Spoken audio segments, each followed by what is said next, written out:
안녕하십니까. L자산연구소의 조셉입니다.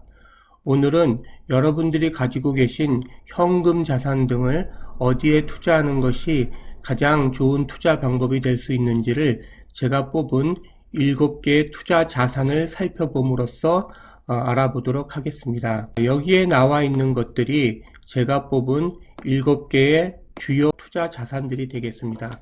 여러분들이 너무 잘 알고 계실 주식, 채권, 다른 나라의 외화자산, 또한 비트코인. 근데 이 비트코인은 제가 여러분에게 투자하시라고 권고한다기보단 투자하지 마시라고, 위험성이 너무 높으니 좋지 않은 투자 자산이니 배제하시라는 의미에서 여기에 소개시켜드리고 있습니다.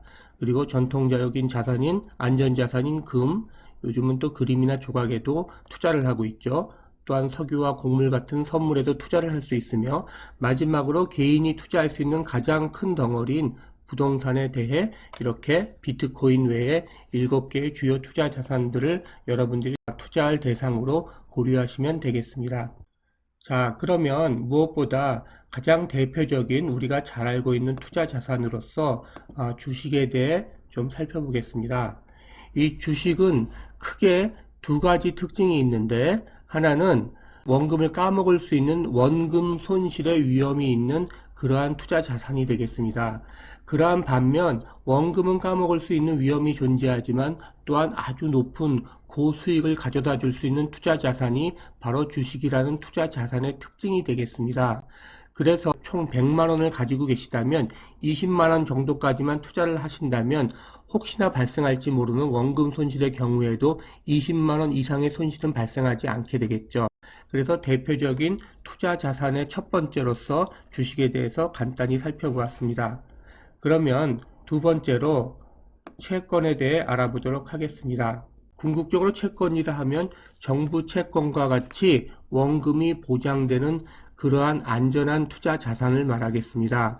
또한 채권과 마찬가지로 여러분들이 은행 등에 자신의 예금, 예를 들어 1,000만원의 현금이 있는 경우에 은행에 가서 예치하고 1년 뒤에 찾으면 금리를 보통 과거에는 3% 정도를 줬죠. 1년에요. 근데 요새는 금리가 급격히 상승해서 6%까지도 주고 있는데요. 원래는 3%, 2, 3% 정도의 낮은 수익률을 보장하는 것이 채권이나 예금과 같은 원금이 보장되는 그러한 안전자산이 되겠습니다. 그리고 참고로 여기서 여러분들에게 말씀을 드리면 우리나라는 한 은행당 여러분의 현금을 최대한 5천만원까지 보증해주고 있습니다. 이건 무슨 얘기냐면 돈을 예치한 은행이 파산해서 망한 경우라도 정부가 여러분의 원금과 이자는 5천만원까지 보호해 준다는 말이 되겠습니다. 자, 그래서 주식에 이어 채권, 안전자산인 채권에 대해서 간단히 살펴보았고요. 그리고 그 다음으로는 외화자산에 대해서 살펴보도록 하겠습니다. 이 외화자산이라고 하면 여러분들이 가장 많이 들어서 알고 계시는 달러와 같은, 또는 유로, 영국의 파운드, 일본의 엔, 중국의 위안과 같은 외국의 외화 자산에 투자한다는 것을 말씀드리겠습니다. 그런데 왜 뜬금없이 남의 나라 돈에 투자를 하느냐, 이렇게 생각하실 수 있겠는데요.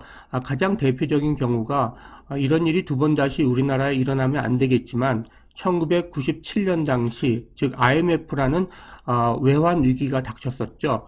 이때 달러당 800에서 900원대를 형성하던 환율이 2,000원대까지 급등한 적이 있습니다.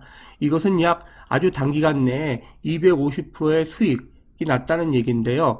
물론 이러한 일은 흔히 일어나는 일은 아니지만 여러분들이 각 나라 또는 각 지역의 경기 상황이나 외환 수급 상황을 잘 파악할 수 있다면 여러분의 자산을, 한국 돈으로 된 자산을 달러나 유로, 이러한 외국 자산에 투자함으로써 자신의 자산을 보호할 수도 있고 또 때에 따라서는 큰 수익을 낼 수도 있겠습니다.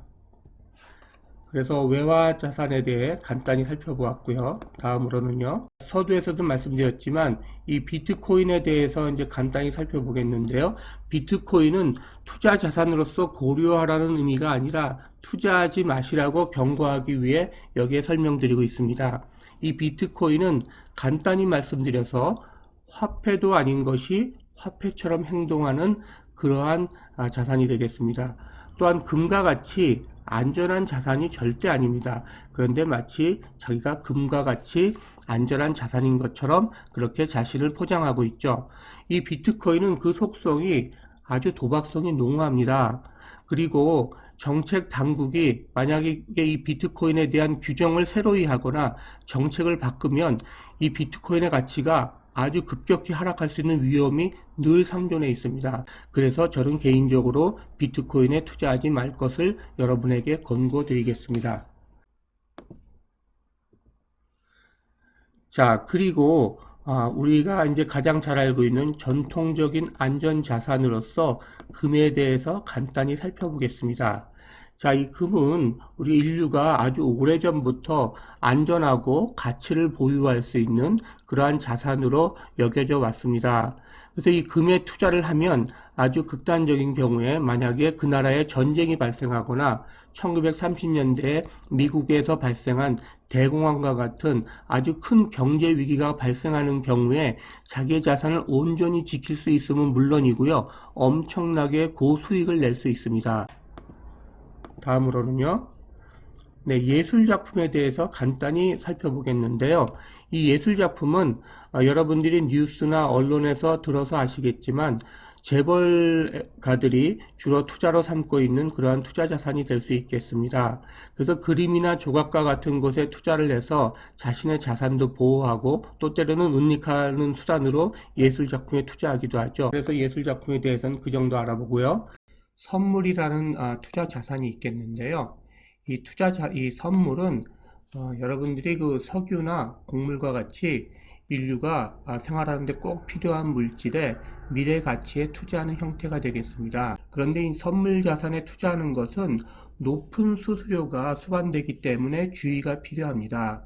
일반적으로 이 선물에 투자하시려면 거래당 1%, 원금의 1%를 거래당 수수료로 부과하고 있습니다. 그래서 다시 말해서 여러분들이 선물을 사면 살 때 원금의 1%, 팔 때 원금의 1%를 그 거래 수수료로 부담하셔야 됩니다. 다시 말해 최소한 한 번은 사고 팔아야 되겠죠. 그러면 2%의 거래 수수료를 부담받게 되고 또한 운영 수수료도 같이 부담하기 때문에 상당히 높은 수수료가 단점으로 꼽히고 있습니다. 다음으로 부동산이라는 투자 자산에 대해서 알아보기로 하겠습니다. 부동산은 가격이 좀 되기 때문에요. 아무리 작은 물건이라고 하더라도 여러분들이 일정 규모의 현금 자산을 확보해야지만 투자를 할 수 있겠습니다. 전통적으로 부동산은 그 인플레 이상의 가치를 보유하는 자산이 되기 때문에 다른 자산에 비해 안전한 자산으로 분류할 수가 있겠습니다. 그런데 이 부동산은 한 가지 큰 단점이 있는데요. 이것을 빠르게 돈으로 현금화하기가 힘듭니다. 이것을 이제 낮은 현금성이라고 하는데요. 그래서 부동산은 현금화하기 어려운 특성이 있기 때문에 급한 자금이 필요한 경우에는 부동산에 투자하는 것은 바람직한 방법이 아니겠습니다. 자, 그래서 여러분과 함께 아주 간단하게 7가지 정도의 투자 자산에 대해서 같이 살펴보았습니다. 그래서 간략하게 주식, 채권, 외화자산, 비트코인은 투자하지 말자고 했죠. 금, 예술작품, 석유와 곡물과 같은 선물, 그리고 마지막으로 이 부동산에 대해서 알아보았는데요. 그래서 여러분들의 경제 상황이나 이러한 7가지의 투자 자산에 대한 기본적인 지식이 있으셔야 그 상황에 맞게 주식의 비중을 어느 때는 올리고 부동산을 매각하거나 채권이나 예금의 비중을 올리는 이러한 그 투자 자산의 비율을 조정하셔야만 여러분의 자산을 효과적으로 보호할 수 있고 또한 큰 수익을 낼 수 있겠습니다. 그래서 오늘은 이것으로 7가지 기본 투자 자산에 대한 내용을 특징 위주로 살펴보았고요. 이제 다음 시간부터는 원래는 보통은 주식을 시작으로 해서 이 투자 자산에 대해서 차례차례 채권, 외화, 금 이렇게 살펴보는 것이 일반적인 순서겠지만 부동산에 대해 먼저 살펴보고 그 다음엔 차례로 주식, 채권, 외화, 금 이러한 주요 투자 자산에 대해서 여러분과 살펴보기로 하겠습니다. 그러면 지금까지 시청해 주셔서 감사하고요. 구독, 좋아요, 댓글 등을 남겨주시면 여러분들의 의견을 반영하여 더욱 좋은 방송으로 다시 찾아뵙도록 하겠습니다. 이상 L자산연구소의 조셉이었습니다.